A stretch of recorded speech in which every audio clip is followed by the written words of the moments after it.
Thank you for joining us today for session 5 of the Making African America Immigration and the Changing Dynamics of Blackness Virtual Symposium. I'm Samir Meghelli, Senior Curator at the Smithsonian Anacostia Community Museum. This session is titled Global Geographies and Constructions of Blackness.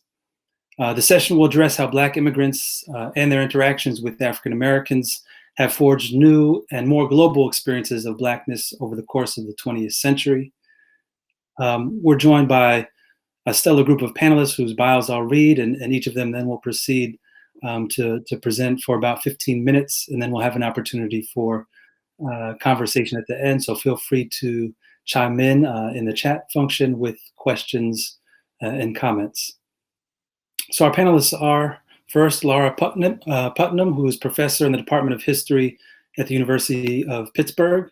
She's the author of Radical Moves, Caribbean Migrants and the Politics of Race in the Jazz Age, and co-editor of Caribbean Military Encounters, a multidisciplinary anthology from the humanities. Putnam is a scholar of the post-emancipation Atlantic world whose research focuses on themes of race, migration, Black internationalism, and the African diaspora.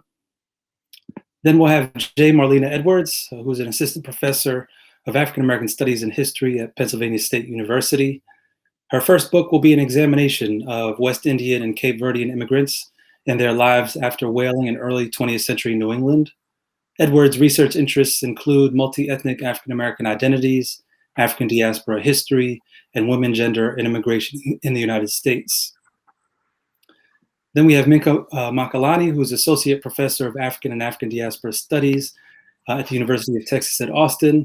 He's the author of In the Cause, Radical Black Internationalism from Harlem to London, 1917 to 1939. Makalani's next book will examine C.L.R. James's return to Trinidad in the mid-20th century and the politics he brought with him. And then lastly, we have Erik McDuffie, who's Associate Professor of African American Studies and History at the University of Illinois at Urbana-Champaign, and author of Sojourning for Freedom, Black Women, American Communism, and the Making of Black Left Feminism. McDuffie's current book project, tentatively titled Garveyism in the Diasporic Midwest, highlights the intellectual and political exchanges between the Midwest and the African diaspora in the 20th century. So with that, I'll hand the mic off to our first presenter, Lara Putnam. Thank you so much. And thank you all for being here. It's really a delight and an honor to be participating in this forum, a multiple day forum alongside such great scholars, and we're offering such an amazing breadth of understanding of the history of the making of African America. I'm going to start by asking you to imagine that you pick up, that the year is 1930, and that you pick up your local paper and you read the following. News dispatches from Cape Town, South Africa, Sydney, Australia, Bombay and Calcutta, India, and Shanghai, China indicate that all is not well with the white man in his conquest of the world. In the South African district ruled over by the British and the Dutch, there has occurred uprising after uprising, in each of which the native has restated his demand for some consideration in the management of his own affairs. In recent months, natives have caused trouble in the diamond mines of South Africa, and have even followed the white man's custom of emphasizing their demands by strikes. What does this all mean? What does it presage? Simply that the roaming white crusader is nearing the twilight of his domination of the world. The first step to freedom is the awakening, and the races of the world have awakened. Now, in fact, this passage comes from the Chicago Defender, but I encountered it in the pages of Sidney Young's Panama Tribune. So, and it would have been straightforward. It would have been simple to find, to read these words originally published in the Chicago Defender in the local papers in Panama City, published by British West Indian migrants there, or in local papers in Kingston, Jamaica in these same years in the 1930s, or in Trinidad, or in Barbados, or in some of the ports of West Africa, or some of the ports of South Africa, where events were being, where the recent unrest in the mines was being highlighted in the newspaper. Part of what I've tried to trace in your own scholarship and other scholars like those who are on this panel this evening have also done crucial work in uncovering, is the ways that the combination of labor migration and the circulation of publications like the Chicago Defender, like Marcus Garvey's Negro World and others, really knit together populations of people of African origin around the world, including populations within North America, but not only populations within North America. In this crucial era, the interwar years, the 1920s and 30s, which was both the heyday of border-crossing labor migration, an early heyday of labor migration, so what some people have thought of chronologically as being a surge of secondary migrations within the African diaspora, migrations of people in the aftermath of the successful struggle against slavery, as people sought new opportunities. And of course, the Great Migration within the boundaries of North America is one piece of this story of secondary migrations within the African diaspora, but it was one piece of a much broader story. And what I'd like to suggest to you today is that those labor migrations went hand in hand with the circulation not just of people, but of newspapers, of ideas, of course, also of recordings, of music, and these things knit together an increasing understanding of the fate of the peoples of African ancestry in their multiple spaces in the world where they confronted labor exploitation. They confronted the rising tide of white supremacist racism and the violence through which they were kept from attaining political rights. And people observing this global panorama came to see this as part of a single story, not individual stories, not only a story happening in Panama, or only a story happening in Chicago, or only a story happening in the diamond mines of South Africa, but rather part of a shared fate. And I want to suggest that, first of all, that it's crucial that we understand these connections in order to understand the really the history of the modern world and the history of the making of theories of freedom and understandings of peoplehood in the modern world, but also that we can't only understand the people who migrated, we can't only understand people who traveled, we also need to understand folks who stayed home, but whose labor struggles became part of the news that, for instance, the international Black press was able to report on, to capture this reality of both the sort of surging growth of both white racism and imperial economies of labor, also the surging of anti-racism at the same time. Both of these things surged at the same time, and they're importantly knit together by people who traveled and by newspapers that traveled and that circulated. But also we can't understand, if we tell this story only as a story about mobility, whether that's mobility to the United States or through the United States, we're actually missing out on a crucial piece of the making of the whole, which had to do with folks who didn't move, or folks who, and local conditions and local struggles. And so in the broader project that this is part of, I try to trace several individual leaders, individual writers, people like F.E.M. Hercules, who was actually born in Venezuela, traveled to his parents' country of Trinidad, then went back, then moved on to London, and eventually made his way, became part of the Society of Peoples of African Origin there, and traveled back to Trinidad, where he found himself in 1919 at a time of labor struggles, and he was actually expelled from the colony by the British, by the local British officials, who were afraid that he was going to spread this, what they described as the gospel of race prejudice. Of course, what he was actually doing was denouncing white racial prejudice, and in much the same terms as the words I began with. And he was arguing, he was in his public speeches, Hercules in 1919 in Trinidad and beyond, kept drawing these parallels between the lives of people of African ancestry within Africa, confronting capitalism and capitalist labor exploitation in places like mines, and what was happening within the British Caribbean and what was happening in North America as well. And and so to give you some examples of this, he also referred, and I note when I first encountered Hercules' speeches, I was particularly interested in them because I had been researching the history of British Caribbean migrants in Venezuela, and suddenly I realized that there was a whole sort of Venezuelan backstory to the intellectual formation of this figure, Hercules, who I had only read about as a British Caribbean intellectual.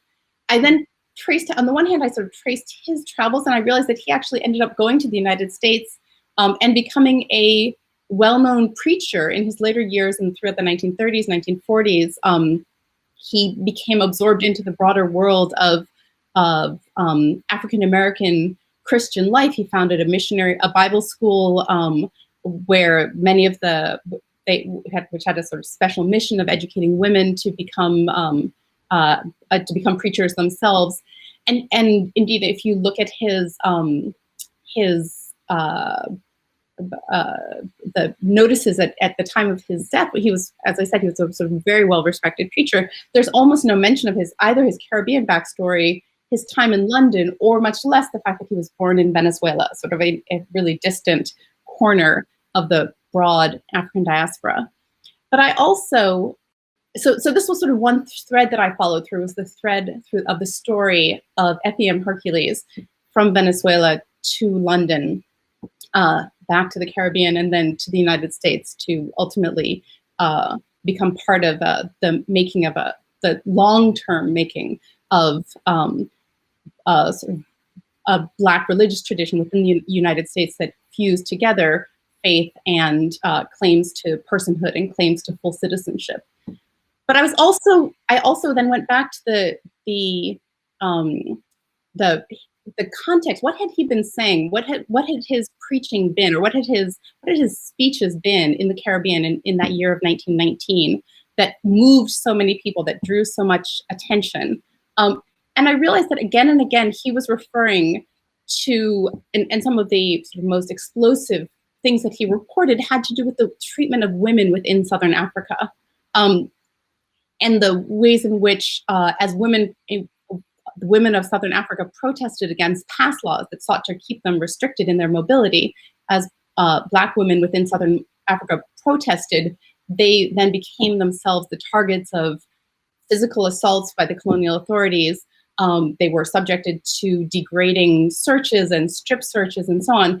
And I realized that there was a story that I was missing here. If I just focused on the very important story of FEM Hercules and his travels and how they shaped a sense of a growing awareness of the global African diaspora as an entity, as a political, as a meaningful political category. If I just thought about Hercules, I was missing the role that all of those literally scores of thousands of Southern African women who may never have left Southern Africa, who didn't travel across any ocean, who were not necessarily literate, but whose struggles against the past laws themselves were really critical in raising awareness of the kinds of labor regimes that people were struggling under, the kinds of the commonalities of white supremacist ideologies that people were confronting. And I realized I needed to be aware of, and I needed to incorporate that story as well. And that then brought me to recognize that there were a multitude of other figures and other people who would never be perhaps recognized as leaders, but who we need to recognize as leaders. We need to recognize as crucial political actors and thinkers, shaping this broader history. And so this is the piece that I'll hope to leave you with, the idea that when we look at the print culture of the African diaspora, and we look at the ways that print-based the Black press, which arose, the global Black press, which arose in the 1920s and 1930s, and was so crucial in capturing for us the rise of Black internationalism, and also in speeding the growth of Black internationalism, we need to also make room in our analyses for the people whose local struggles were shaped the awareness of that was then registered in these newspapers. And so so these were people like leaders like Charlotte Maxeke, and within Southern Africa, who has her own fascinating backstory, because she was actually the first African woman to, or she's known within Southern Africa as the first African woman to receive an university degree, which she got from Wilberforce University in Ohio. So this is just to say, every time you break through another layer in the entangled history of the African diaspora, you find more connections reaching across between North America, Africa, the Caribbean, and there's no single era in which these connections have ended, but rather in every era there have been other new connections that have been created, drawing on connections of the past, and that have had long legacies and long and important impacts. And hopefully those are the stories that we're able to tell together. Thank you so much. Thanks so much, Lara. Next, we have Marlena Edwards. Well, thank you. Thank you so much. So good evening. Thanks to the organizers of this symposium for bringing us all together in this virtual space. And thanks to all the panelists that I get the opportunity to present with. And thanks for all of you for coming to this panel. So my paper, titled Becoming Black, Becoming Other, Black Immigrant Identity Formation in Southeastern New England in 1870 to 1940, focuses on Black immigrants' homemaking strategies and the politics of identification in New Bedford, Massachusetts. So this paper is toward an understanding of how West Indians and Cape Verdeans navigated the tensions of racism, immigration, and identity formation as political choices. So first I want to begin with a comment that I heard. So it's, quote, Cape Verdeans became Black when Black became green, end quote. So this statement, shared to me in passing some years ago over dinner in New Bedford, captured a centuries-long, complicated, non-fixed racial and ethnic dynamic and tension that was in the city within the Black population. So hearing that gave me pause, and of course I probed for more. At the time, my experience in New Bedford with the Cape Verdean community in comparison to the West Indian community confirmed a sense of racial ambivalence and flexibility that for some might have been unsettling. But the statement touched on an important note in my research.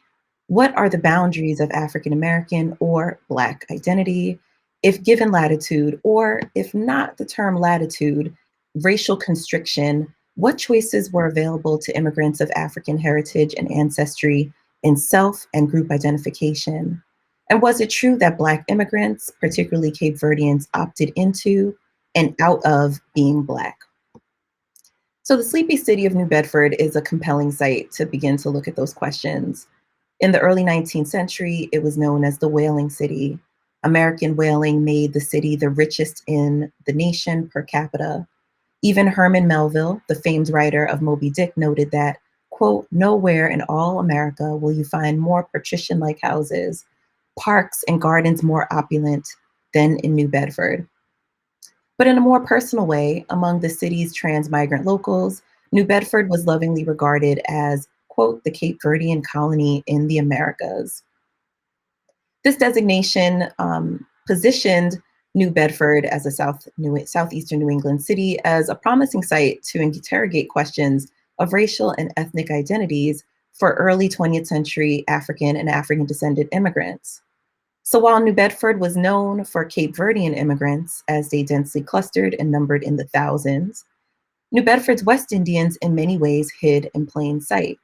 They were a much smaller, lesser recognized community of West Indians from the island of Bequia as part of the St. Vincent Grenadines, St. Eustatius, and Barbados. And these folks all settled in the same region. The presence of two distinct immigrant groups in New Bedford can give us a glimpse into the kinds of choices and racial negotiations available to them. By no means is this a broad assessment of all Black immigrant groups in the 20th century, but these groups in New Bedford allow us to engage what could be skipped over as we assess assimilation and integration of Black immigrant groups. New Bedford also proves to be integral to this project because of whaling. As the Yankee whaling ships sought out cheap laborers, they actually became a surprise modality facilitating Black migration. The ebb and flow of whaling ships facilitated the movement and migration of both groups, and these emigrant seamen began to settle in earnest in New Bedford, beginning into the 1870s and well into the 1920s.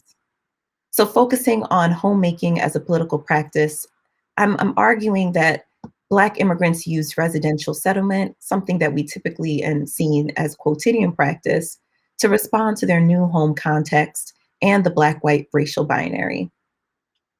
To be sure, all Black people were and still are constantly affected and are also responding to the stressors of anti-Black racism.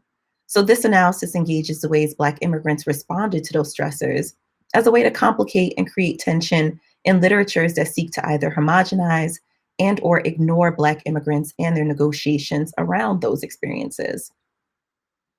So note, though West Indians and Cape Verdeans arrived through the same modalities aboard Yankee whaling ships, once in New Bedford, their paths separated into two distinct neighborhoods, the West End and the South End.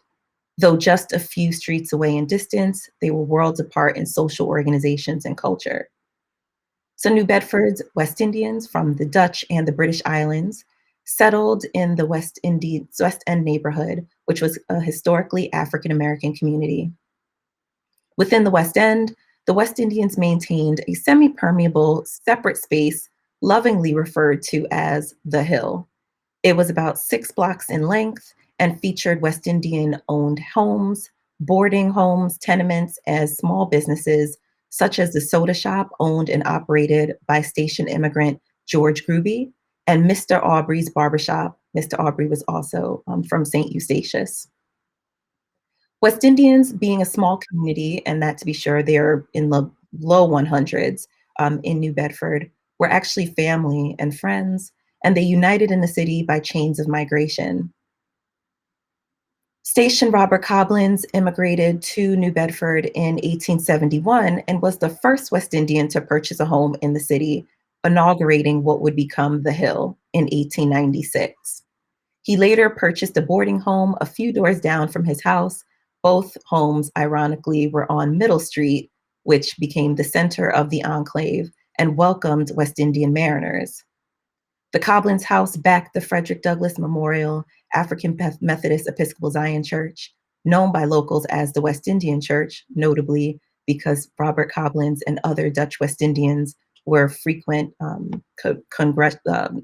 members of the congregation, and Robert Coblins himself was a trustee of the church for more than a decade. For over 50 years living in New Bedford, Coblins was joined by his siblings, nieces and nephews, and friends from Statia as they slowly began to fill in the neighborhood called the Hill. William Lidney Kidd from Beckway arrived to New Bedford in 1902, and within a few years was a major property owner, landowner, and homeowner. His 2 homes on Ash Street bookended the neighborhood, and his granddaughters recalled it that those 2 houses made the neighborhood feel like, quote, one big house. The Hills also helped to populate the kids also helped to populate the Hill. Kidd and his brother Lawrence settled in the neighborhood, and the 3 other Kidd brothers traveled through New Bedford as a temporary way station before heading to other maritime centers, such as New London, Connecticut, and Perth Amboy, New Jersey. So seeing the Hill in New Bedford as both a funnel and a homestead, a place where Black immigrants could join in African American spaces, yet at the street level maintain a space of their own, is part of that strategy of homemaking. So taking up residence in the West End is in line with what Irma Watkins Owens' foundational work on Caribbean immigrants in Harlem, where she says, quote, Caribbean immigrants generally settled in already existing or evolving African American communities. Exclusionary racial and housing practices enforce this pattern, end quote. The Hill, with its businesses and its residents, had a really distinct element that marked it as an ethnic enclave within an enclave.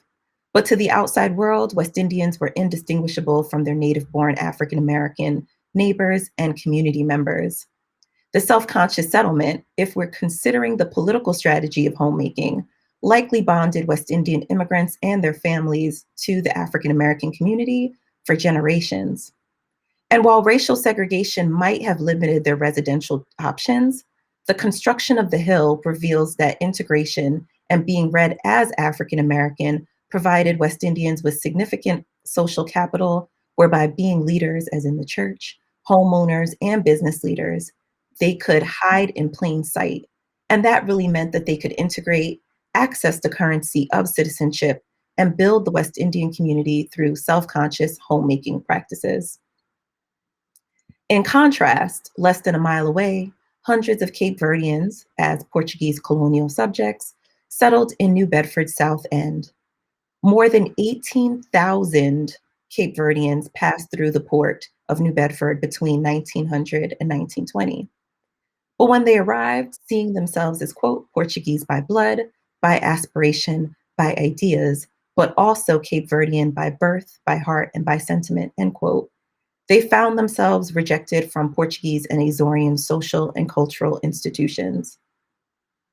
The shock of social rejection, steeped in anti-Black racism and coloniality, was so profound and so contrary to the notion of Luso-tropicalism or of shared Portuguese cultural identity that they embraced and promoted on the islands. So like their West Indian counterparts, homemaking was a political strategy and revealed much about how they interpreted and responded to these new homeland conditions, particularly the twin forces of social rejection and the consequences, as they deemed, of associating with Blackness and with Black people. So settlement in the South End was a political homemaking strategy wherein identifying by ethnicity became a viable choice, which required that they reject what anthropologist Sidney Greenfield called the social identity of the Negro, so they can gain accesses to resources and other material rewards, and psychological as well. In the early 20th century, their chosen identity was contextual and really limited particularly to the context of these New England cities. And through this ethnic forward assertion, only within these enclaves could Cape Verdeans maintain social, psychological, and economic distance from their African-descended counterparts. But in the early 20th century, even prior to rejection from those American Lusophone Portuguese societies, Cape Verdean Islanders had already embraced a sense of difference from their counterparts on the African continent. They had tensions historically and simultaneously identifying themselves as African by virtue of location and heritage, but also as Creole. And they compared their features to continental Africans and other people of African descent. And this is noted in a 1931 article in the Cape Verdean paper Noticias de Cabo Verde, which demonstrates the color consciousness in stating, in quote, "The predominant color of Cape Verdeans is dark, but the facial features are so perfect and the stature so balanced that in no way do they resemble the typical features of the Black race," end quote. So this sense of difference has to be taken account even as they come into United States context. But also, to be sure, West Indians and Cape Verdean social and economic structures on their home islands had pigmentocracies with proximity to whiteness and proximity to Blackness, and phenotype and wealth as major determinants of social mobility and class status. However, it's a disservice to these immigrant communities to suggest that either these hierarchies based on phenotype disappeared in the bottom of the Atlantic while they were aboard the whaling ships and they arrived to New Bedford tabula rasa, or that these hierarchies were at the forefront, predominant in decision-making in their practices of homemaking. Further, the choice to distance from Blackness and Black peoples was not uniform among Black immigrants. But understanding the differentiation in the homeland can help us understand better the choices that Black immigrants made, or in many ways forced to make, in their association with or distance from Blackness and Black people. The choice to associate and identify as Black writ large did not come quickly to New Bedford's Cape Verdeans, with comments, as I mentioned above, that assert that this association was readily found when Blackness became politically and economically advantageous as a result of the gains of the global Black liberation movements through the 1950s, 60s, and 70s. Black immigrants were also aware of the violence of racism in the United States and its Black-white dyad that homogenized all people of African descent, particularly darker-skinned ones. In 1912, the Cape Verdean newspaper O Progresso featured an article on immigration warning Cape Verdean immigrants to avoid the southern states. And even indirectly, the West Indian accounts of the 1900 race riots stated that the violence that Jamaicans faced, particularly Jamaicans faced, was in large part due to mistaken identity. The petitioner stated in their letter that the violence meted out was indiscriminate, noting, quote, identified as we were with the colored population of this city. So Black immigrants arrived with full knowledge of anti-Black racism and violence. So while Massachusetts boasts itself as being, the first state to totally abolish slavery in 1783, it was not free of racism. The West End was a constructed African-American racial enclave. It was segregated, and that was facilitated by racist forces. And in addition, the Cape Verdeans' rejection from New Bedford's Portuguese and Azorian institutions reveals the tensions between the ideological and the practice of Lusotropicalism while in the US. So these warnings and the rejections communicated to Cape Verdean communities that the material realities of Blackness in the United States potentially were not as advantageous. But for Black immigrants, those realities, this anti-Blackness, shaped their political practice of homemaking and turned strategic relationships, either integration into or separation from the Black community. So in conclusion, New Bedford's Black immigrant communities, though bound together toward this experience of whaling, they separated in the city and they forged their own distinct experiences, mostly in response to racist, racialized forces. New Bedford provides an interesting space to investigate complicated, messy histories of identity formations and the pathways to identifying as African American. So a view of these homemaking strategies and this racial ethnic identification practice amongst West Indians and Cape Verdeans reveals the politics of their choices from where to settle and how to identify, and then how to introduce themselves to this new social construct. West Indian integration in the community was incomplete. As a small group, their hiding in plain sight in the African American enclave shrouded the spaces that they created for themselves as a self-conscious settlement in making and maintaining the Hill. And Cape Verdeans' ascent to African America is seemingly more complicated, which brings back the original statement I began this presentation with, which is the quote, Cape Verdeans became Black when Black became green, and those heavy tensions that are rooted within. But when we obliviate Black immigrant experiences or homogenize them, marking the plural, to quote Albert Mimi, we can ignore these steps by which they came to see themselves and identify as part of African America.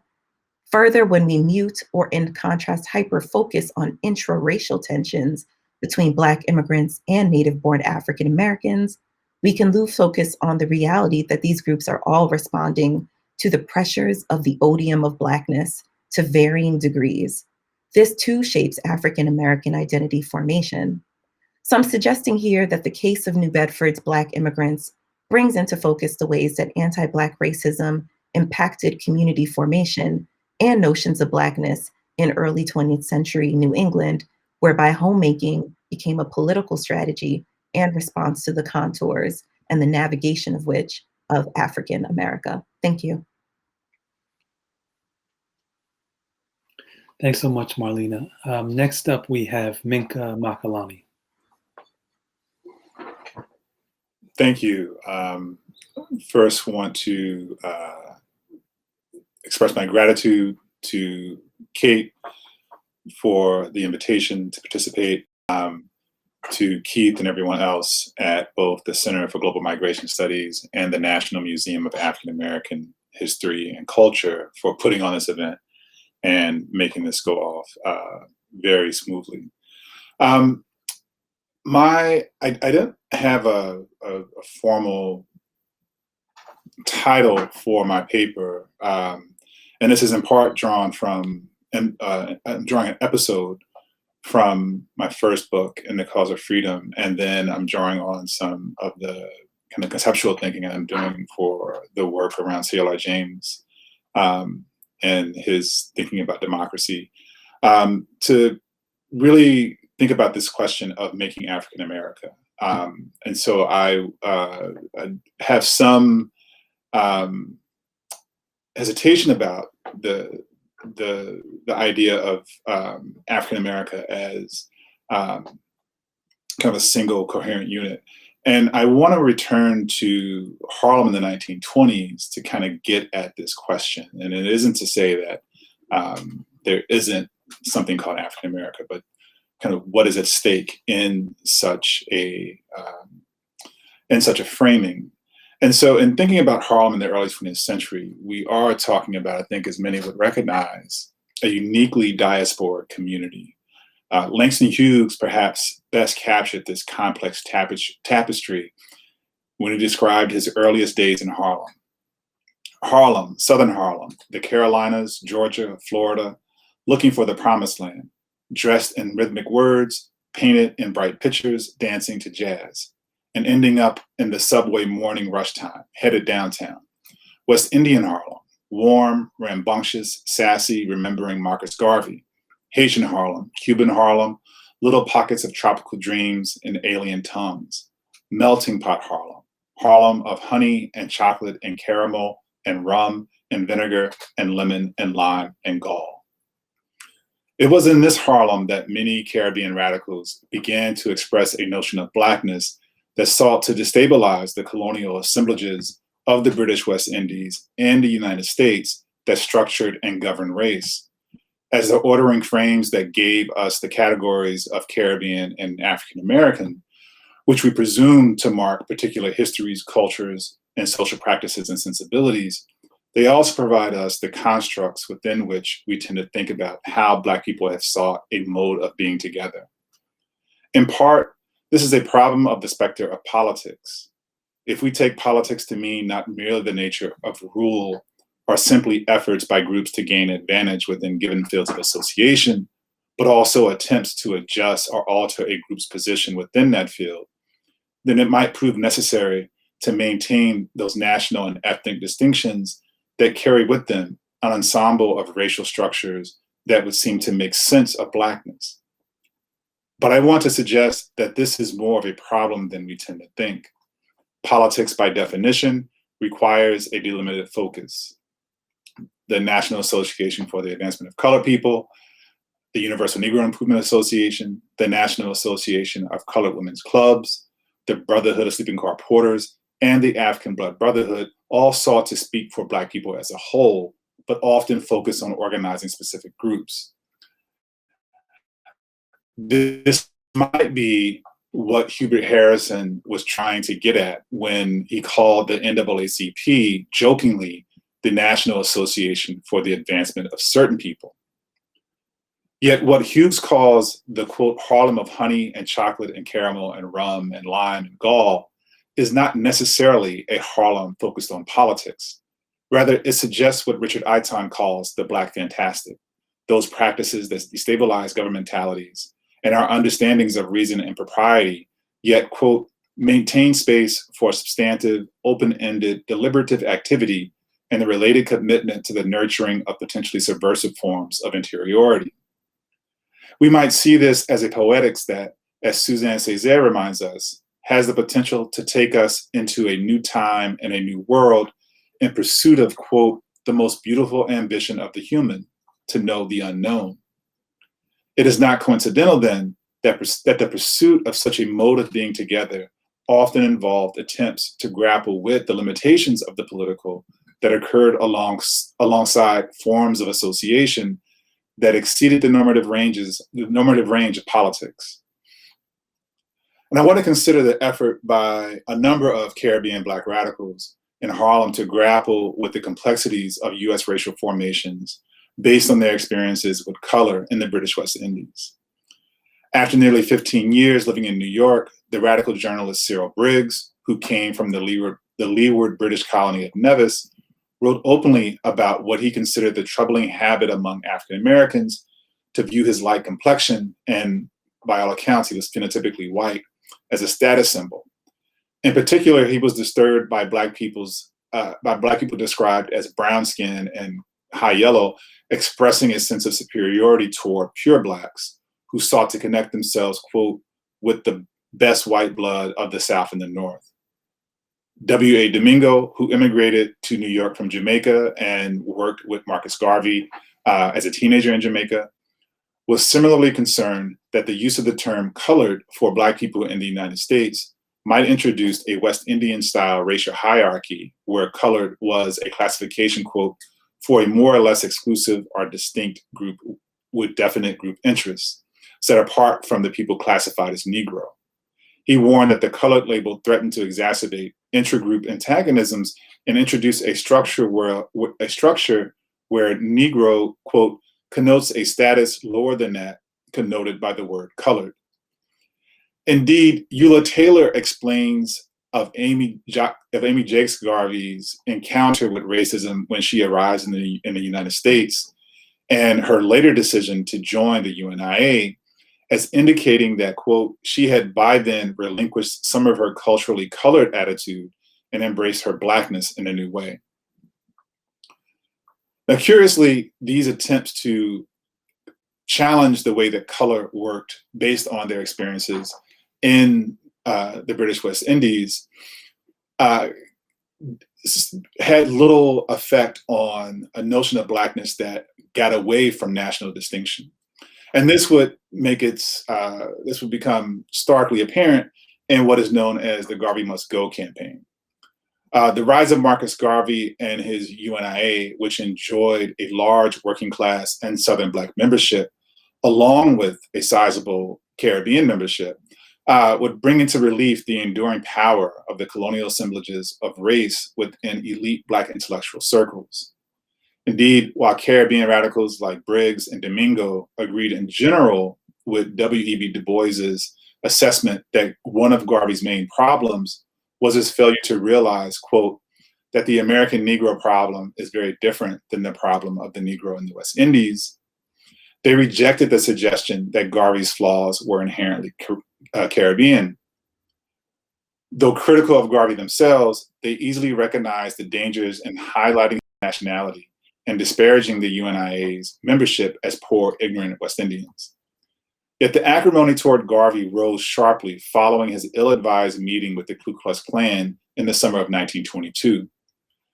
Justifiable condemnations came from nearly everywhere, but for some, like A. Philip Randolph, the editor of the Messenger magazine and leader in the Brotherhood of Sleeping Car Porters, who had previously urged that attention be focused only on Garvey's program, now stressed Garvey's nationality, raging about the, quote, blustering West Indian demagogue who preys upon ignorant, unsuspecting, poor West Indian working men and women who believe Garvey is some sort of Moses. Randolph and his co-editor, Chandler Owen, soon announced their Garvey Must Go campaign to, quote, drive Garvey and Garveyism from American soil. Indeed, Randolph asked whether if Garvey were seriously interested in establishing a Negro nation, why doesn't he begin with Jamaica? These kind of attacks continued for months and reached their peak when Chandler Owen delivered a public lecture wherein he attributed the tensions between African Americans and West Indians to the latter taking jobs and, quote, bringing in all of their friends and crowding out the Americans. He described the differences between the groups as immutable, rooted in culture and nationality, and apparent in West Indians' sense of superiority over American Negroes and their accents, dress, and national ideals. W.A. Domingo was unsettled by the attention to Garvey's nationality and warned that it enforced the wrong-headed idea that the two groups of Negroes could not assimilate. But more importantly, he noted that in pushing for Garvey's deportation, critics were stressing his nationality, which, along with claims that West Indians posed a menace to the progress of American Negroes, threatened to, quote, extend public hostility from an individual to his group and to make the life of West Indians among American Negroes unsafe and unpleasant as is the life of American Negroes among their white countrymen. This animus reached its high point, its peak, when, excuse me, I'm trying to just read ahead because I'm running short on time, reached this peak when Channel On led a group of 9 signatories on a letter that urged the United States Attorney General to disband the Garvey movement and deport Garvey, and describing Garvey and his followers as, quote, for the most part, voteless, being either largely unnaturalized or refraining from voting. This episode is troubling for a number of reasons, but I want to suggest, perhaps as a provocation, that it reflects the reasonable consequences of Black politics. While I am not suggesting that it was a necessary outcome, as a political conflict, it is not entirely unreasonable that it would devolve from a justifiable indignation over Garvey's actions into an attempt to discipline a political opponent, even one seen taken as an especially dangerous action through the violence of the state. In other words, if we view this episode as one in which the colonial assemblages that produced the British West Indies and the United States as the governing structure and how one should understand competing vernaculars of Blackness, it makes a certain political sense that one or the other group might make recourse to those very projects in seeking to resolve their conflicts. And this is where I want to put some pressure on the idea of making African America. Again, in the context of the political and for certain historical reasons, it is perfectly reasonable to inquire about the multitude of histories, social formations, cultures, and bodies of knowledge that make up Black people in the United States. The Garvey Must Go episode, however, reflects one possible, if deplorable, outcome of a formal Black politics centered on rights, access, obligations, and adjustments to the prevailing order. And this is part of the limitation that I see in framing our questions and our approach around African Americans or around any particular ethnic group within a national context. The sense that we are talking about a history that is oriented toward improving the prevailing order and granting access within that order, as opposed to calling into question the nature of that order itself. In their attention to race and color, we find a hint of the need to move beyond these colonial framings in the pursuit of a poetics that would articulate, not as a seamless whole, but as a variegated gathering, a group oriented towards something that becomes intelligible within the prevailing order. Something that does not become intelligible within the prevailing order, but is discovered in the generative potential of human interaction with all its contingencies and unpredictability. This is akin to what Saidiya Hartman calls the beautiful experiments of those who explore, quote, the utopian longings and the promise of a future world that reside in the waywardness and the refusal to be governed. Which reminds me of Claude McKay's reminiscence about Harlem in the 1920s. And this is his account of Harlem when he returns from a brief trip in London. The elevator swung me up to Harlem. At first, I felt a little fear and trembling, but soon I was stirred by familiar voices and the shapes of houses and salons, and I was inflated with confidence. A wave of thrills flooded the arteries of my being, and I felt as if I had undergone initiation as a member of my tribe. I was happy. I could locate none of my close railroad friends, but I found Sanina. Sanina was an attractive quadroon from Jamaica who could pass as white. Before Prohibition, she presided over a buffet flat. Now she animated a cozy speakeasy. Her rendezvous on Upper 7th Avenue was always humming like a beehive with brown butterflies and flames of all ages from the West Indies and from the South. Now, it may be an odd proposal to suggest that a speakeasy and a brothel are a place of sustenance, of life, and being together that could chart out a political future. But this certainly seems to be something that we could read in McKay's reminiscence. And I want to suggest that it presents a range of uncertainties that, if we allow it, might unravel modes of association that appear deviant, fantastical, and nonsensical, but are nonetheless forms of interactions and habits of thinking which might help us broach a reality we are presently unable to conceptualize, but which might realize a freedom that is rooted in Blackness outside the dictates of the state. Thank you. Thanks so much, Minkah.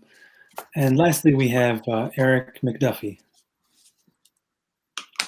All right, thank you. Good afternoon, everyone. Thank you. It really is my honor to be here, and we understand that there are perhaps as many as 500 people out there tuned in, and I certainly do hope you and your family have made it through this very difficult moment as safe and healthy as possible. I too would like to thank the conference organizers for the invitation. Certainly, Kate, a shout out to you, Keith, as well. And it's a real honor to be on this panel with such distinguished scholars. The title for my paper today is The Second Battle for Africa Has Begun. Reverend Clarence W. Harding Jr., Garveyism, Liberia, the Diasporic Midwest, and the Paradoxes of Black Internationalism. Keith, if you can go ahead and show that first image for me, please. This paper extends the geographical study of the African diaspora and probes the ideological paradoxes of Black internationalism and Blackness through exploring the transnational activism in Liberia of Chicago Black nationalist Reverend Clarence W. Harding Jr. during the Black Power era. He was a leader in the Universal Negro Improvement Association, UNIA. The UNIA was a global Pan-African movement founded by the Jamaican Black nationalists Marcus Garvey and Amy Ashwood Garvey in Kingston, Jamaica in 1914. At its peak in the early 1920s, the UNIA was the largest Black protest movement in history. The organization claimed 6 million members worldwide. The UNIA understood itself as a provisional government in exile, committed to building self-reliant Black institutions, an independent Africa, and a global Black empire capable of protecting the rights and dignity of the African descended everywhere. Marcus Garvey's call for race pride, Pan-African solidarity, and Black self-determination galvanized Black people across the diaspora, not the least Clarence Harding. Harding's transnational work is in part a story in reverse diaspora, the multi-directional movement of the African descendant from, between, and across the continent and the world. In 1966, Thomas Harvey of Philadelphia, President General of the UNIA, conceived the Africa Project. Inspired by the longtime Garveyite dream of redeeming Africa and by the emergence of more than 20 independent African nations since 1960, the purpose of the Africa Project was to rebuild the UNIA on the continent and provide organizational support, quote, for the liberation and restoration of Africa for the Africans at home and abroad, end quote. The initiative was to be based in the Liberian capital, Monrovia. Harvey appointed Harding as the UNIA High Commissioner of Africa and sent him to the West African Republic. Under his leadership, the Africa Project emerged as the most successful UNIA-led initiative on the continent during the organization's entire history. The program touched the lives of thousands of Liberians and impacted liberation struggles across the continent. Illustrating his enthusiasm for his charge, he wrote to US-based UNIA officials soon after arriving in 1966 in the West African Republic that, quote, the second battle for Africa has begun, end quote.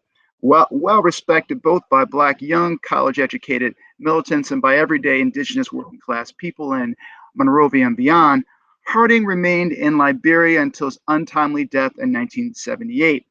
He's buried in Monrovia. His story remains largely unknown. The photo that you see is a photo of Reverend Harding. He's dressed in the boo-boo.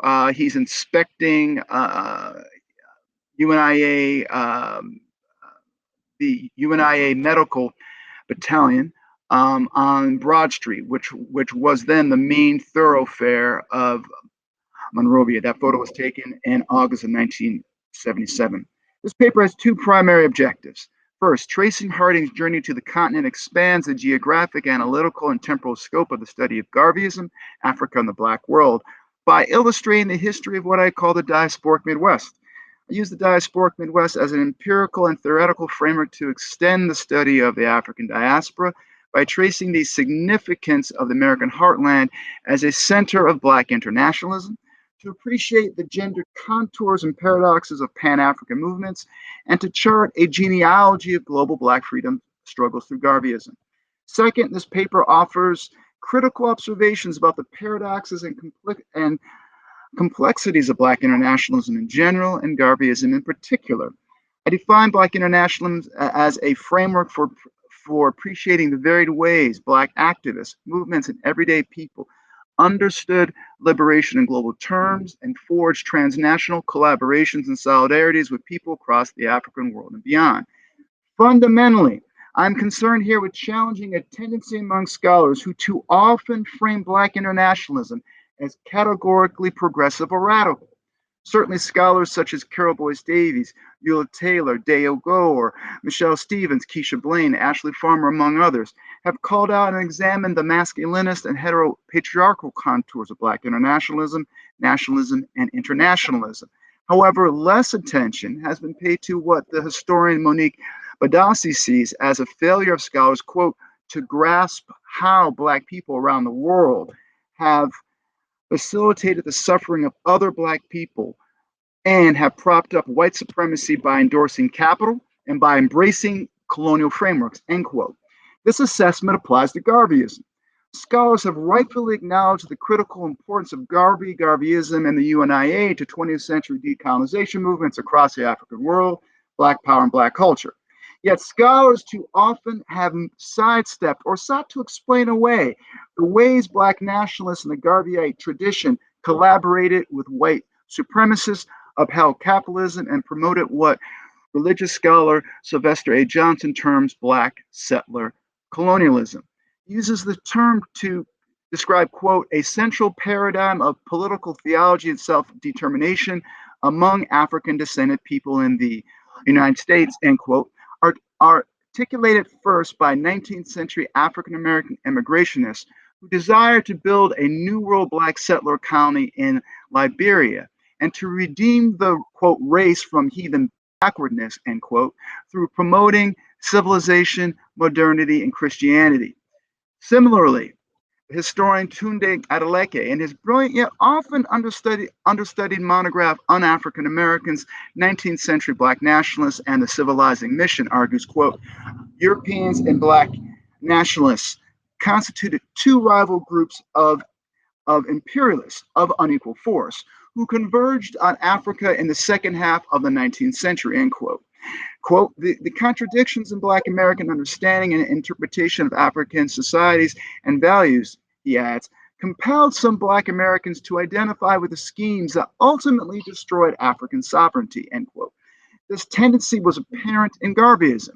According to the historian Wilson Jeremiah Moses, Garvey represented, quote, the fulfillment rather than the negation of the 19th century, end quote, civilizationist project. His, quote, attitudes towards miscegenation, end quote, and his belief in racial purity were, quote, an invitation to participate in racism, end quote, and to endorse, quote, laws that were written to dehumanize Black people, end quote. In this paper, I draw on and extend and use the term Black settler colonialism as a conceptual framework for describing and explicating the complex and paradoxical ways Black nationalists in the Garveyite traditions, such as Clarence Harding, imagined liberating the African world. Black settler colonialism, I argue, represented a constituent part of Garveyism. This vision, informed by and modeled after Western imperialism, reproduced and promoted many of the same oppressive forces Black nationalists often claim to reject. For this reason, Garveyites advocated diasporic immigration to Liberia. Once there, they would build settler societies committed to civilizing the natives and to uplifting the race through advancing Black capitalism and Western modernity. This politics explains why Black nationalists such as Marcus Garvey, Amy Jakes Garvey, and Malcolm X, among others, found common ground with white supremacists who advocated racial purity, racial separation, and Black repatriation. I should note that at the turn of the 20th century, at the height of European colonialism, Black settler colonialism was in many respects progressive and oppositional in that it challenged European colonial rule of Africa and recognized the humanity of Africans. Given this reality, Western imperial powers feared and did everything in their power to suppress Garveyism. At the same time, as Minkah Makalani just pointed out, there were groups of Black spokespersons, especially on the left, who critiqued Garvey's imperial imaginaries. Certainly by the 1940s, Black settler colonialism was increasingly outdated and reactionary. And as the age of global decolonization dawned, Black leftists and liberals around the world called for the immediate independence of African colonies, rejected empire, and to varying degrees embraced socialism. Arguably, the extent to which Black internationalists transcended and dispensed with Black settler colonialism and civilizationism explains the degree to which African American activists reimagined and pursued building another world beyond empire, capitalism, and heteropatriarchy.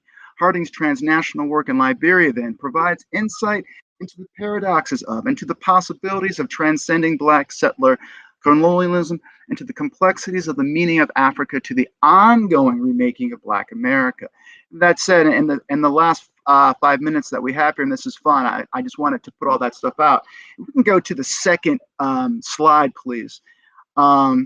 So when Harding arrives in Liberia, he very much still embraced a kind of civilizationist politics. He wrote to Thomas Harvey in Philadelphia that Liberians were lazy. When Harding first arrived, following the footsteps of the UNIA in the 1920s, he sought out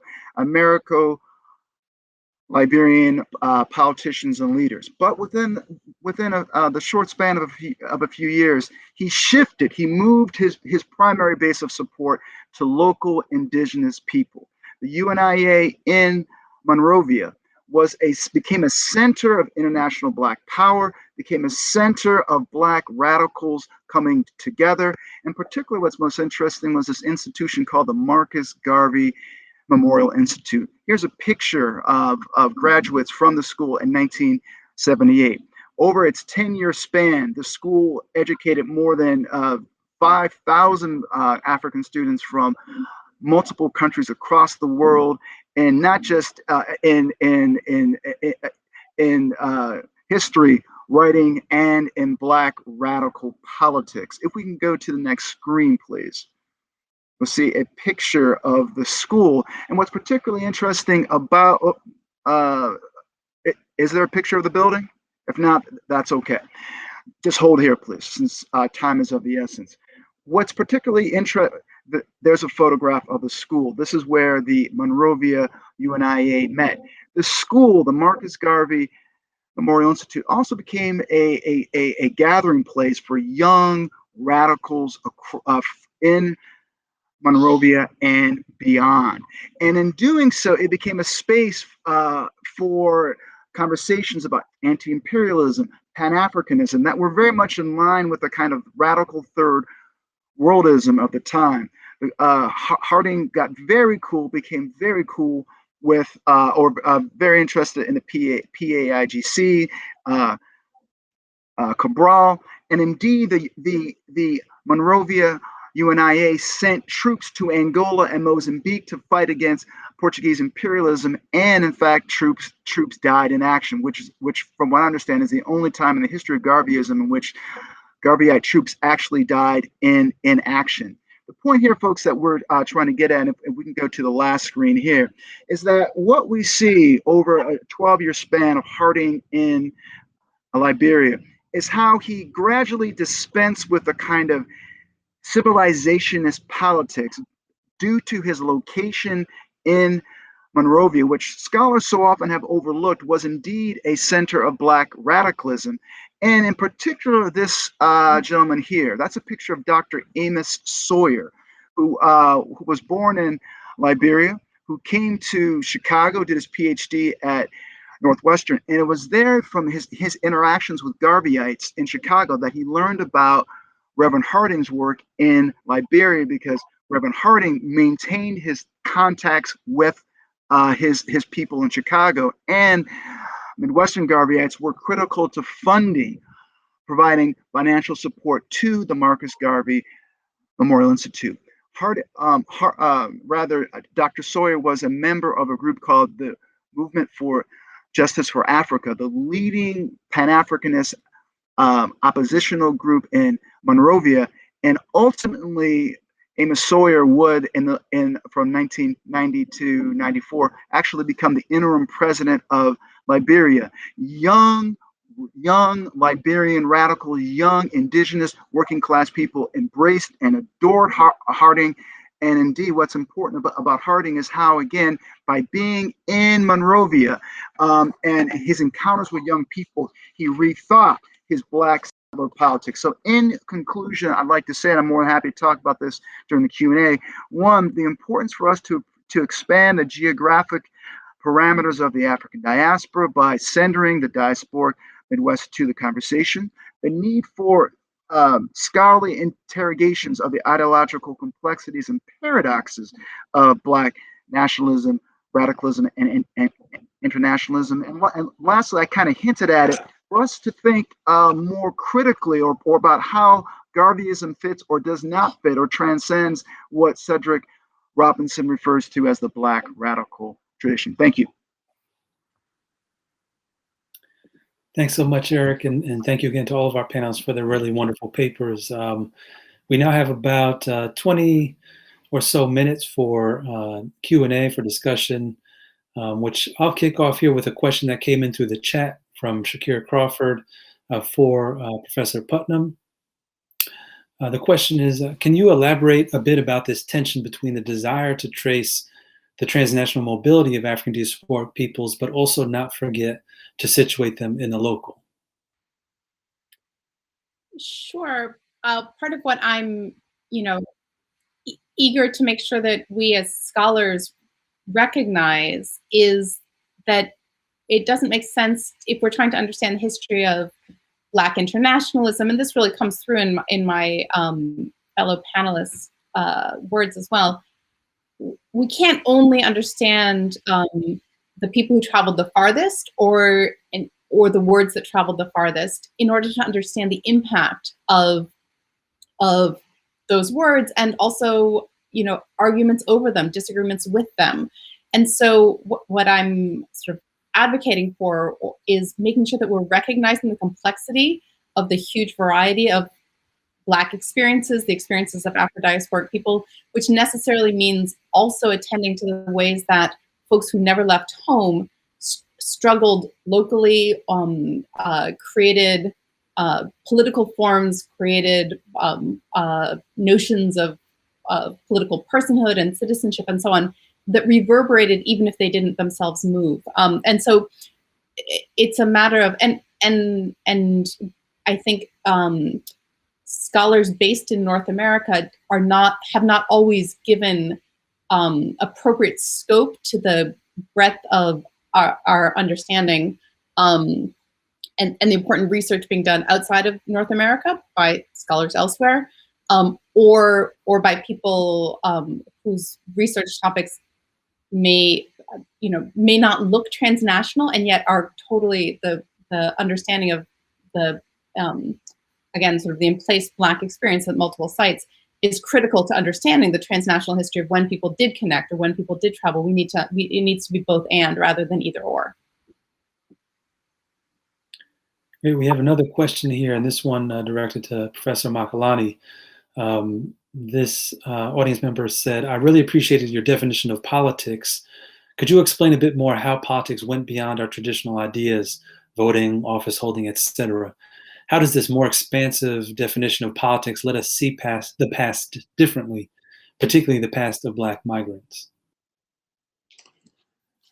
Thank you for the question. I think there is a two-part answer in that the focus on formal political questions like voting, access, rights, that those were necessary and they remain necessary points of focus, but they tend to be very limited and limiting in terms of what someone or a group might do. I think in terms of a more expansive sense of politics that I'm trying to get at with that definition that I gave would encompass a radical politics where for those members who were in the African Brotherhood, which is the group that I focused on, are in London, International African Service Bureau, or any of a number of groups in colonial context, that they are seeking something much more expansive, and they're trying to actually alter the nature of the society, alter the nature of, or alter the structures of what determines who can be included, how that inclusion can look, and what would be the terms of one's participation in the larger society. But I think what I was trying to get at in a way that maybe calls politics into questions a bit, we could think about, particularly with various immigrant groups, we could think about different kinds of community politics. We could think about politics that emerge, or the practices that emerge around music, cultural practices. So in New York or in London, Carnival takes on a particular, we can think about it as taking on a particular political valence. Foodways, food practices, these are all things that involve large segments of the population and their engagement with one another that we typically don't see as politics, or at least in a formal, normative kind of way. They aren't seen as politics. And this is, again, drawing on Richard Eiton in his discussion in The Black Fantastic, that would suggest that those are ways that people are engaging with one another and having exchanges. And what comes out of that, I would venture, gets us closer to what we're talking about when we say what we want in a radical politics than just the question of the state. How do people associate with one another? How are forms of authority and notions of what is right, what is just, what is freedom even, come out of those interactions that don't necessarily fit with the dominant notion of what is freedom or what are rights? How do they allow us a more expansive framework? And then the question becomes, how do we reconcile those, what comes out of those forms of association with the world that we live in, with the prevailing order? And does it offer a way out of the confines of the prevailing order? Thanks. Yeah, we have another question here from the audience for Professor McDuffie that says, could you tell us more about the Midwest? What is it about that region that informs Black internationalism in ways different from New York or other locations? Great, thank you. It's an excellent question. And I certainly theorize and discuss this issue in several articles that I've published about the diasporic Midwest and Garveyism. Unfortunately, I really didn't have the time this afternoon to really kind of go into this, but it's a great question, and I'll answer it now.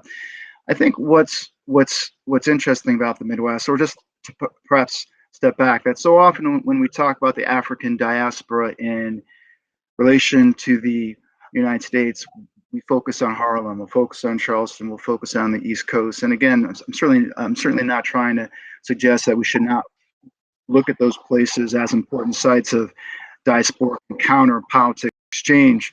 But I think too often those places are held up as being representative of the African diaspora. And so thinking and actually drawing on part from the work of my friend and colleague Minkah Makalani here about thinking about the Harlem Renaissance or diasporic politics outside or beyond or escaping from New York. That's what my work tries to do. So to answer the question directly, I think what's important about the Midwest is that it embodies what I call the dialectic of opportunity and oppression. That the Midwest during the early and mid 20th century was the site of the most advanced capitalist manufacturing on the planet.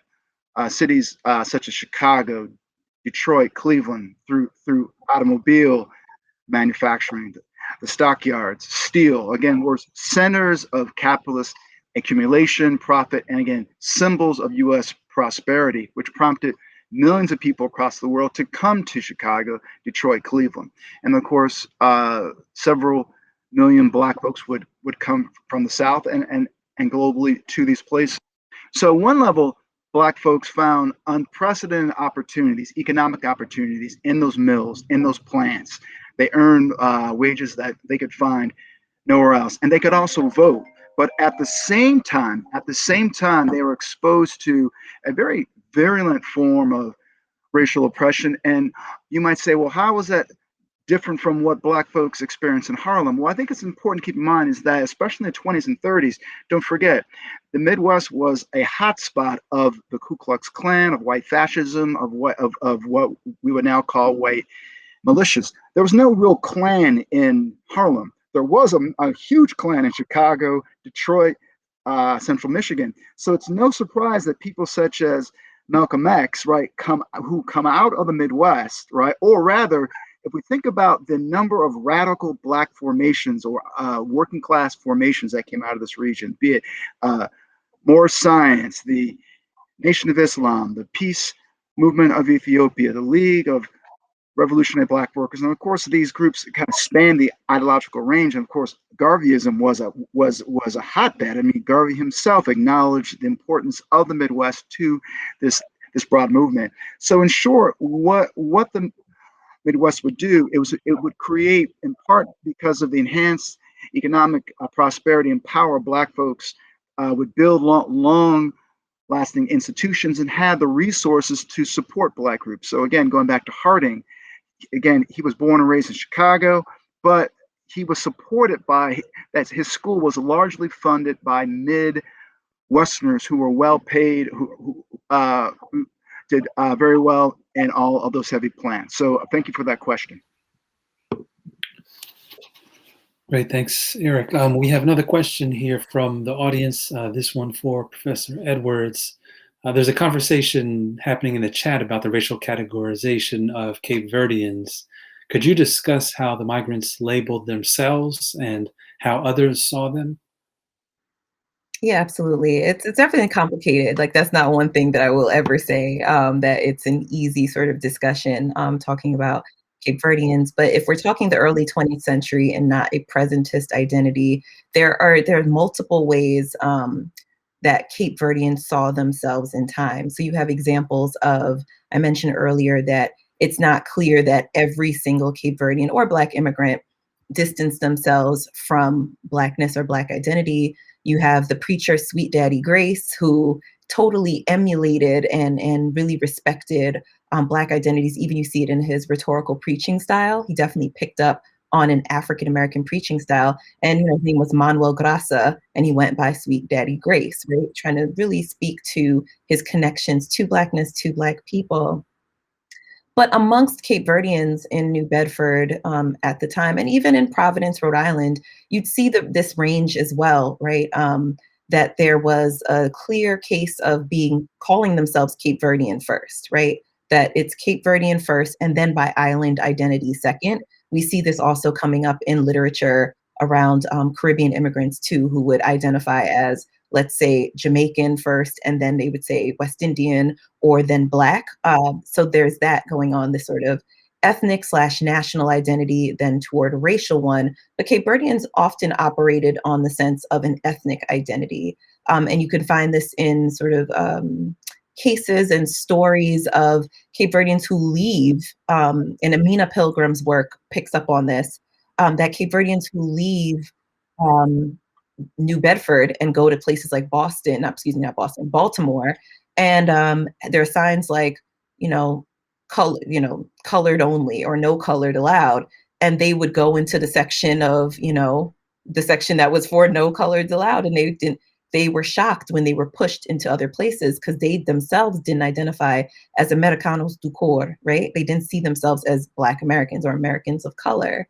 But then there were definitely some in the community who aligned themselves with Black people or understood and spoke very distinctly and clearly about their African heritage and affiliations. But you can see this among the organizations themselves. Cape Verdean Ultramarine Society, the association, the Benevolent Association for Cape Verdean Americans, the Cape Verdean American Women's Association, right? Like a very clear that we're talking about Cape Verdean peoples, and they kept those separate spaces from organizations such as the Martha Briggs Educational Club, which was a, Black women's social club that the Cape Verdeans only started really joining in towards the 1950s, right? But prior to that, there was not much association with. And to be sure, phenotypically, Cape Verdeans also embodied the range, and that was complicated for census enumerators and observers who I can read. I mean, census data was always fun doing research because you would have a person who in 1900 was Black, and then 1910 was mulatto, and then 1920 was Black again, and then 1930 was white. And then, or that they were Portuguese, like their place of origins was Portugal, or Cape Verde, or Africa. Like there's always these sort of complicated interactions that were going on with racial, ethnic, national, all these different sort of identities. Sorry about whoever is honking a horn out there if you hear it. But it's a really complicated question about it, which is why I opened up with that quote, because I think it speaks to those tensions that are within the community that are still kind of born in there, that Cape Verdeans for a long time distanced themselves and did not associate with New Bedford's African American and African diaspora community, but eventually over time saw themselves as part of that. But I think that's a part of the messiness of identifying in African America. I think it speaks to the transnationalism of African America in general, but also the sort of process of identifying within.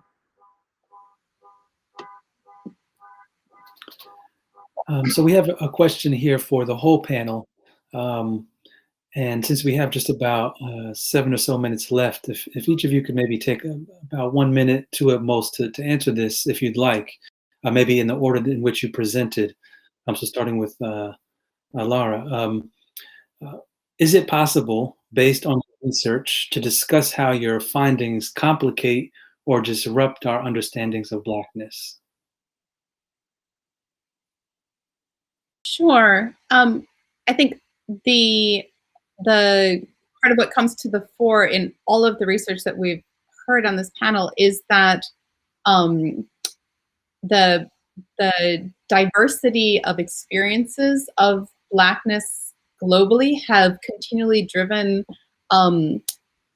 political efforts that both sort of expose that diversity of experience, those inequalities and gaps within the African diaspora, but are also continually trying to construct new kinds of bridges across them. Certainly, and the striking thing is that that's not happening it's not happening just in New York, it's not happening just in the 1920s. Those are sort of trans-historical. It's a pattern that we see again and again. And I think we have to be willing to historicize Blackness in sort of regionally specific terms, as well as genealogical sort of, where are people coming from? What kinds of practices of homemaking are they engaged in, as Marlena is tracing for us, but also to place that story of, community and family within regions. Like I have just sitting here listening to Professor McDuffie, I have just completely remade parts of my understanding of the story by thinking critically in the way he has invited us to do about what the Midwest was like, in what were the specificities of the Midwest, and suddenly references that I'm reading to the travels of a South African female missionary in Cleveland and Pittsburgh in the 1930s take on a new resonance as I realize that there's a kind of both possibility of prosperity in those locations, but also risks that went along with that. And I begin to see that dimension of her experiences, what she as a South African woman learned, not just anywhere in the US, but in Pittsburgh in particular, in the 1920s in particular. And so the specificity of that history, I think is really critical to our understanding, the subjects of the past and those of the present as well.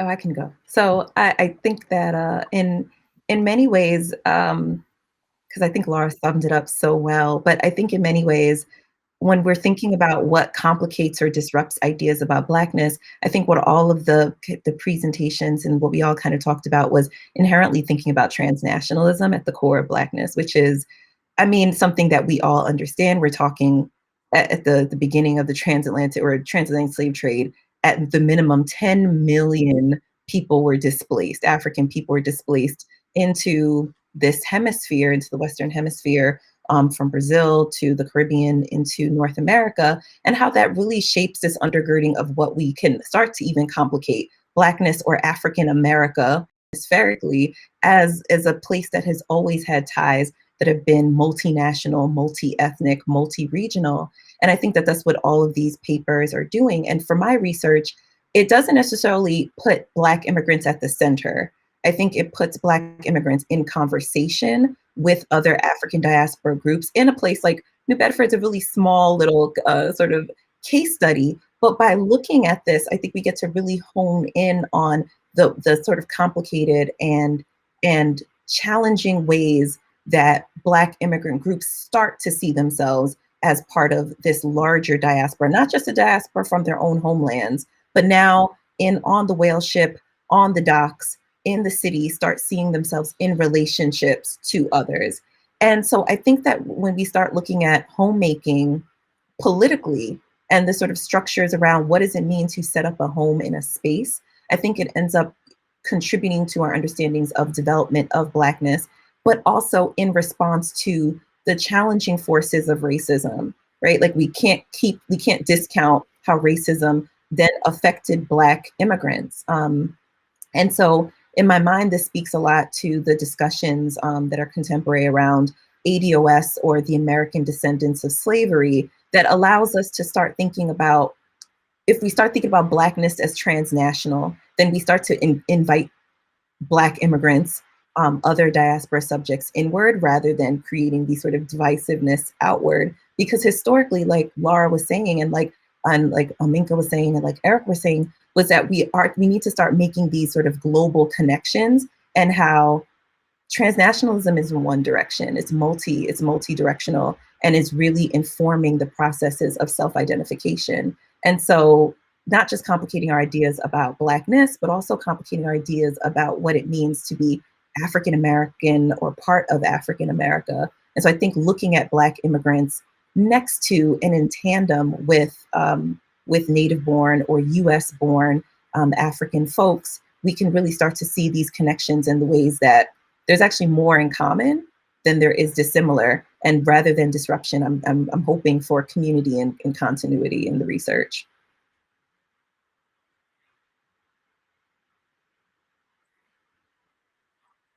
I don't know if we've lost our, oh, who knows? I would just maybe echo what Marlena is saying and build just a bit to say part of what I think is important is to keep in focus that what Blackness is, or what I was saying, the vernaculars of Blackness, that it's not necessarily the same thing in everywhere we go, every place that we go to. And so that what constitutes Blackness globally, when we think about it as something broad that might have some conceptual importance, at least what I'm trying to say is some conceptual importance, theoretical importance, that it's really out of those interactions, those moments when these different vernaculars come into contact, as Marlena is suggesting, and then put under pressure by different sensibilities, different experiences and histories, and then challenge. What I'm trying to emphasize is how that then challenges the investments that people have in questions of national belonging, which isn't to say that that is necessarily, as I think a lot of people might in today's world, anti-Blackness. But I think, again, to Marlena's point, when we think about ADOS, that's definitely one of the orientations, is this investment in being American. And so Blackness being limited in that regard, which I think is the irony of it, is that if you were to look at Blackness and saying that African Americans, what constitutes one of its most important cultural productions in the last 60 years is hip hop. And you don't get hip hop if you don't have Jamaican sound systems. You don't get hip hop if you don't have Jamaican musical culture coming into the US and interacting with different African American or Black cultures in the U.S. And so I think that's really what is suggestive about it. Yeah, I'll just leave it at that. Sure, and briefly, I agree with everything that folks have said, and again, emphasizing the importance of historicizing these multiple sites where Black communities reside. I would also again stress that I think we need to appreciate the complicated relationship among people of African descent, or some folks of African descent, with the continent, and that we continue to center the continent in our conversations and with our research. And lastly, just a quick plug for the Midwest. I would argue too that again, emphasizing the importance of the Midwest, arguing that Black folk in this region are perhaps the most radical Black people on the planet, but that's for another conversation. And indeed, thank you. Thanks, Erik, for leaving us with that provocative last word. And thank you all, the panelists, for your really wonderful papers and this discussion with attendees. And thank you all for who've joined us for this conversation. I'd just like to let you all know that the symposium continues tomorrow, Saturday, March 13th at 4:30 p.m. Using the same link that you may already have. And that there are 5 more sessions over the next week. So please check out the full symposium schedule on the website or at the link in the chat. And with that, we leave you. Thank you all very much. Have a great evening. Thank you. Thank you. Thank you so much.